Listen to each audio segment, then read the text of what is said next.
ನಾನು ನಿಮಗೆ dune movie review ಮಾಡೋಣ ಅಂತ ಯೋಚನೆ ಮಾಡಿದ್ದೀನಿ. Dune part 1. ಸೊ ನಾನು ಫಸ್ಟು ಸಿನಾಪ್ಸಿಸ್ ಹೇಳ್ಬಿಡ್ತೀನಿ ಈ ಫಿಲ್ಮ್ ಎದ್ರ ಬಗ್ಗೆ ಅಂತ. ಆರ್ಕಾಸ್ ಅಂತ ಒಂದು ಪ್ಲಾನೆಟ್ ಇರುತ್ತೆ. ಅದು ಕಂಪ್ಲೀಟ್ಲಿ ಕವರ್ಡ್ ಇನ್ ಡೆಸರ್ಟ್, ಮಣ್ಣಿನ ಪ್ರದೇಶ. ನೀವು ಎಲ್ಲೇ ಹೋದರೂ ಬರೀ ಮಣ್ಣೇ ಸಿಗುತ್ತೆ. ಬಟ್ ಒಂದು ಅಡ್ವಾಂಟೇಜ್ ಏನಂದರೆ ಅಲ್ಲಿ ಲಿವಿಂಗ್ ಕಂಡೀಷನ್ ಇಲ್ಲದೆ ಇರ್ಬೋದು, ಆದರೆ ನಿಮಗೆ ಅಲ್ಲಿ ಮಣ್ಣಲ್ಲಿ ಮಿಕ್ಸ್ ಆಗಿರೋ ಒಂದು ಕೆಲವು ಏನಂತಾರೆ ಮಿನರಲ್ ಸಿಗುತ್ತೆ. ಅದಕ್ಕೆ ನಾವು ಸ್ಪೈಸ್ ಅಂತೀವಿ.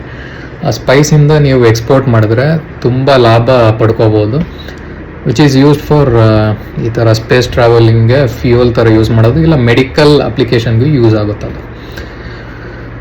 ಸೊ ಅದನ್ನ ಕಂಟ್ರೋಲ್ ಮಾಡೋಕ್ಕೆ ಬೇರೆ ಬೇರೆ ಪ್ಲ್ಯಾನೆಟಿಂದ ಎಷ್ಟೋ ಜನರು ಬಂದಿರ್ತಾರೆ. ಅದಕ್ಕಿಂತ ಮುಂಚೆ ಅರ್ಕಾಸ್ ಅಂತ ಪ್ಲ್ಯಾನೆಟ್ ಇರುತ್ತಲ್ಲ, ಕರೆಕ್ಟಾಗಿ ಹೇಳ್ತಿದ್ದೀನಿ,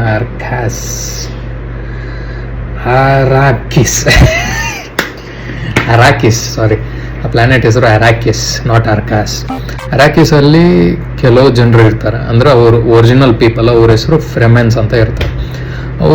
ಅವ್ರ ಹತ್ರ ಈ ಮಾಡರ್ನ್ ಟೆಕ್ನಾಲಜಿ, ವಾರ್ಫೇರು ಅಂತ ಇರಲ್ಲ. ಸೊ ಅದರಿಂದ ಬೇರೆ ಆಚೆ ಬೇರೆ ಪ್ಲ್ಯಾನೆಟಿಂದ ಬಂದಿರ್ತಾರಲ್ಲ, ಆ ಜನರು ಇವ್ರನ್ನ ಕಾರ್ನರ್ ರ್ಯಾಟ್ಸ್ ಮಾಡಿರ್ತಾರೆ. ಅಂದರೆ ಎಲ್ಲ ಎಷ್ಟೊಂದು ಜನಕ್ಕೆ ಸಾಯಿಸಿರ್ತಾರೆ, ಸ್ಲೇವ್ ಮಾಡ್ಕೊಂಡಿರ್ತಾರೆ. ಸೊ ಆಚೆಯಿಂದ ಬಂದಿರೋ ಒಬ್ಬರು ಜನರ ಹೆಸರು, ಒಂದು ಎಂಪೈರ್ ಇರುತ್ತೆ, ಅವ್ರನ್ನ ಹೌಸ್ ಆರ್ಕೊನೆನ್ ಅಂತ ಹೇಳ್ತಾರೆ. ನಾನು ಸ್ವಲ್ಪ ಪ್ರೊನೌನ್ಸಿಯೇಷನ್ ತುಂಬ ಕಷ್ಟ, ಯಾಕಂದರೆ ಇದು ಕೆಲವು ಕಷ್ಟ ವರ್ಡ್ಸ್ ಇದೆ, ಹೇಳೋಕ್ಕಾಗಲ್ಲ. ಸೊ ಅಡ್ಜಸ್ಟ್ ಮಾಡ್ಕೊಳ್ಳಿ. ಹೌಸ್ ಆರ್ಕನೆನ್ಸ್ ಅಂತ ಇರ್ತಾರೆ. ಹೌಸ್ ಆರ್ಕನೆನ್ಸ್ ಏನಂದರೆ ಅವರು ಈವಲ್ ಪೀಪಲ್, ಅವರು ತುಂಬ ಕೆಟ್ಟ ಜನ ಇರ್ತಾರೆ.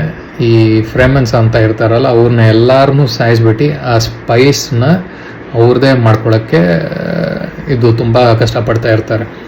ಸೊ ವರ್ಲ್ಡ್ ಲೀಡರ್ಸ್ ಅಂತ ಇರ್ತಾರೆ ಕೆಲವು ಜನರು, ಅವ್ರನ್ನ ಎಂಪರರ್ಸ್ ಅಂತ ಹೇಳ್ತೀವಿ. Emperors they are like the ruling body of the entire galaxy. So house ಆರ್ಕನೆನ್ಸ್ನ ಡಿಥ್ರೋನ್ ಮಾಡಿ ಹೌಸ್ ಆಟ್ರೆಡೆಸ್ನ ಅಲ್ಲಿ ರೂಲ್ ಮಾಡೋಕ್ಕೆ ಕಳಿಸ್ತಾರೆ, ಆ ಎಂಪೈರ್ನ. So house Atreides one of the good people. So ಅವರೇನು ಫ್ರೇಮೆನ್ ಹಾರ್ಮ್ ಮಾಡೋಕ್ಕೆ ಹೋಗ್ತಾ ಇಲ್ಲ, but they want to establish their empire there to sell the spices.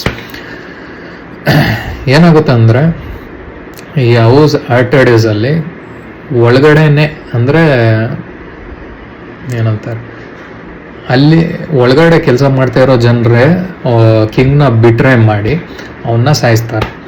So ಆ ಕಿಂಗ್ಗೆ ಒಬ್ಬ ಮಗ ಇರ್ತಾನೆ, ಪೌಲ್ ಅಂತ. ಪೌಲ್ PAUL, ಇಂಗ್ಲೀಷ್ ನೇಮ್ ಸ್ವಲ್ಪ ಕಷ್ಟ ಪ್ರೊನೌನ್ಸ್ ಮಾಡೋಕ್ಕೆ. ಪೌಲ್ ಅಂತ ಇರ್ತಾನೆ, ಪೌಲ್ ಆರ್ಟೆಡೆಸ್. ಅವನು ಎಸ್ಕೇಪ್ ಆಗ್ತಾನೆ ಅವರಮ್ಮ ಜೊತೆ. ಅವರಮ್ಮ Jessica, she is pregnant with baby girl. So ಅವರಿಬ್ಬರು ಎಸ್ಕೇಪ್ ಆಗ್ತಾರೆ. ಸೊ ಈ ಪೌಲ್ಗೆ ಒಂದು ಶಕ್ತಿ ಇರುತ್ತೆ, ಅವನು ಫ್ಯೂಚರ್ನ ಪ್ರೆಡಿಕ್ಟ್ ಮಾಡ್ಬೋದು. ಅವನ ಫ್ಯೂಚರು ಅವನ ತಲೆಯಲ್ಲಿ ಒಂಥರ ಡ್ರೀಮ್ ಥರ ಓಡ್ತಾ ಇರುತ್ತೆ.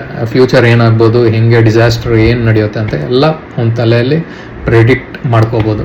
ಇದು ಯಾಕಂದ್ರೆ ಅವರಮ್ಮ ಒಂದು ಟೈಪ್ ಆಫ್ ಪೀಪಲಿಂದ ಬಂದಿರ್ತಾರೆ. ಅದರಲ್ಲಿ ಸಿಸ್ಟರ್ಹುಡ್ ಅಂತ ಹೇಳ್ತಾರೆ, ಯಾಕಂದರೆ ಅಲ್ಲಿ ಇರೋರು ಎಲ್ಲ ವಿಮೆನ್ಗಳೇ. They are very powerful women. They are more ಯಾವುದ್ರಲ್ಲಂದರೆ ಸೈಕಾಲಜಿಯಲ್ಲಿ ತುಂಬ ಎಕ್ಸ್ಪರ್ಟ್ ಇರ್ತಾರೆ. ಸೊ ಅದರಿಂದ ಅವ್ರ ಅಮ್ಮಯಿಂದ ಇವ್ ಮಗಂಗೆ ಆ ಪವರು ಪಡ್ಕೊಂಡಿರ್ತಾನೆ. ಸೊ ಇವನೇನು ಮಾಡ್ತಾನೆ ಅಂದರೆ ಅವರ ಈ ಎಂಟೈರ್ ಎಂಪೈರ್ ಬೀಳೋ ಟೈಮಲ್ಲಿ ಅವ್ರ ಮಗ ಮತ್ತು ಅವರಮ್ಮ ಇಬ್ಬರು ಆ ಎಂಪೈರಿಂದ ಎಸ್ಕೇಪ್ ಆಗ್ತಾರೆ. ಸೊ ಎಸ್ಕೇಪ್ ಆಗಿ ಫ್ರೇಮೆನ್ಸ್ ಜೊತೆ ಕೈ ಜೋಡಿಸ್ತಾರೆ. ಸೊ ಸ್ಟಾರ್ಟಿಂಗಲ್ಲಿ ಕಷ್ಟ ಇರೋದು, ಬಿಕಾಸ್ ಫ್ರೆಮೆನ್ಸು ಯಾರನ್ನೂ ಎಕ್ಸೆಪ್ಟ್ ಮಾಡ್ಕೊಳ್ಳಲ್ಲ. ಬಿಕಾಸ್ ಅವ್ರ ಪರವಾಗಿ, ಅಂದರೆ ಫೋರ್ಸ್ಫುಲ್ಲಾಗಿ ಅವ್ರ ಲ್ಯಾಂಡ್ ಮೇಲೆ ಬಂದು ರೂಲ್ ಮಾಡೋಕ್ಕೆ ಸ್ಟಾರ್ಟ್ ಮಾಡ್ತಾರಲ್ಲ ಎಲ್ಲ ಜನರು. So Fremens most of the time ಯಾರನ್ನೂ ಬಿಲೀವ್ ಮಾಡಲ್ಲ. But Paul he needs to make sure, because ಈ ಫ್ರೆಮೆನ್ಸಲ್ಲಿ ಕೆಲವು ಜನರಿಗೆ ಏನು ಅನ್ಸುತ್ತಂದರೆ ಈ ಪೌಲ್ ಇದಾನಲ್ಲ, he is some kind of prophet ಅಂತ, ಅಂದರೆ some kind of god figure ಥರ ನೋಡ್ತಾ ಇರ್ತಾರೆ. ಸೊ ಪೌಲ್ ರೆಸ್ಪಾನ್ಸಿಬಿಲಿಟಿ ಏನಂದರೆ ಇವಾಗ ಫ್ರೇಮೆನ್ಸ್ನ ಬಿಲೀವ್ ಮಾಡಬೇಕು that he is one of them, and Fremen ಆರ್ಮಿನ ಬಿಲ್ಡ್ ಮಾಡಿ ಅಗೇನ್ಸ್ಟ್ ಹೌಸ್ ಆರ್ಕನೆನ್ಸ್ನ ಹೋಗಿ ಡಿಫೀಟ್ ಮಾಡಬೇಕು. ಸೊ ಸಾರಿ, ಮುಂಚೆ ಹೇಳಿರಲಿಲ್ಲ, ಹೌಸ್ ಆರ್ಟೆಡಸ್ ಬಿಟ್ರೆ ಮಾಡಿದ್ದು house Harkonnens. So house Harkonnens one of the biggest villain ಈ ಫಿಲ್ಮಲ್ಲಿ. ಇದು entire plot for Dune part 1. Simple ಆಗಿದೆ, ಅಷ್ಟು ಏನು ಕಾಂಪ್ಲಿಕೇಟೆಡ್ ಇಲ್ಲ ಸ್ಟೋರಿಯಲ್ಲಿ. But one of the best thing of this movies cinematography ಮತ್ತು ವಿಜುವಲ್ಸ್ ಎಷ್ಟು ಪರ್ಫೆಕ್ಟಾಗಿ ಡಿಸ್ಪ್ಲೇ ಮಾಡಿದ್ದಾರೆ ಅಂದರೆ every frame, every still shot ನೋಡಿದ್ರು ನಿಮಗೆ ಒಂಥರ ಈ ಪೇಂಟಿಂಗ್ ನೋಡ್ದಂಗೆ ಅನಿಸುತ್ತೆ. ಸೊ ಡ್ಯೂನ್ ಪಾರ್ಟ್ 2 ನೋಡ್ತಾ ಇದ್ದೀನಿ. Dune part 2 so far it's good. Simple story line ತೊಗೊಂಡಿದ್ದಾರೆ, ತುಂಬ ಸಿಂಪಲ್, ಏನಂತ ಅಂಥದ್ದು ಏನು ಕಾಂಪ್ಲಿಕೇಶನ್ಸ್ ಅನಿಸಲ್ಲ ಈ ಫಿಲ್ಮ್ ನೋಡಬೇಕಾದ್ರೆ. ಬಟ್ ನೀವು ರಿಲ್ಯಾಕ್ಸ್ ಮಾಡ್ಕೊಂಡು ಈ ಫಿಲ್ಮ್ ನೋಡಿದ್ರೆ ಒಂದು ದೊಡ್ಡ ಸ್ಕ್ರೀನಲ್ಲಿ one of the best masterpiece of the movie ನೀವು ನೋಡ್ಬೋದು. ಸೊ ಚೆಕ್ಔಟ್ ಮಾಡಿ. ನಿಮ್ಗೆ ಹೆಂಗೆ ಅನಿಸ್ತು ನನ್ನ ಕಮೆಂಟ್ ಸೆಕ್ಷನಲ್ಲಿ ಹೇಳಿ. Thanks for watching. Have a nice day.